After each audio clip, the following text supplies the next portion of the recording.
नमस्कार मित्रांनो, आपल्या चॅनलवर तुमचं स्वागत आहे. आज आपण जाणून घेणार आहेत हनुमान जयंती का साजरी केली जाते, हनुमानाचा जन्म कसा झाला आणि त्याचे जीवन आपल्याशी काय शिकवते.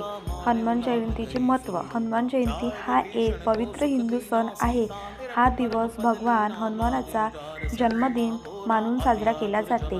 हा सण विशेष महाराष्ट्र, उत्तर भारत आणि दक्षिण भारत मोठ्या उत्साहाने साजरा होतो.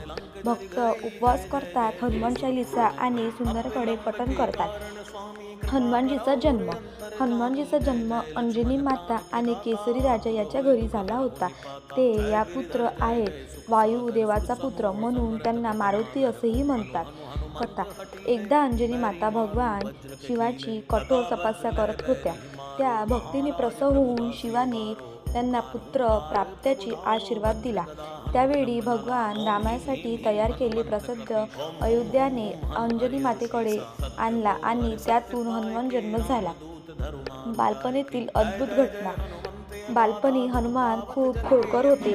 एके दिवस त्यांनी सूर्याला पकडून फळ समजून गिळण्याचा प्रयत्न केला. त्यामुळे संपूर्ण जग अंधारात गेलं. देवांनी घाबरून त्यांना थांबवले. ही घटना याचे अद्भुत शक्तीचे उदाहरण देते.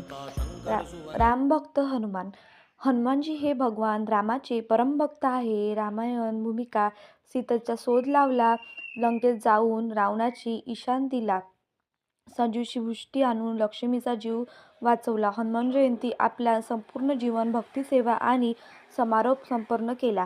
हनुमान जयंती कशी साजरी करावी. हनुमान जयंती जन्माचा उत्सव. त्याची शक्ती आणि भक्तीचा आठवण ठेवण्यासाठी वाईट शक्तीपासून संरक्षण, धैर्य आणि आत्मविश्वास वाढावे. हनुमान जयंती साजरी करताना मंदिराची विशेष पूजा, हनुमान चालीसा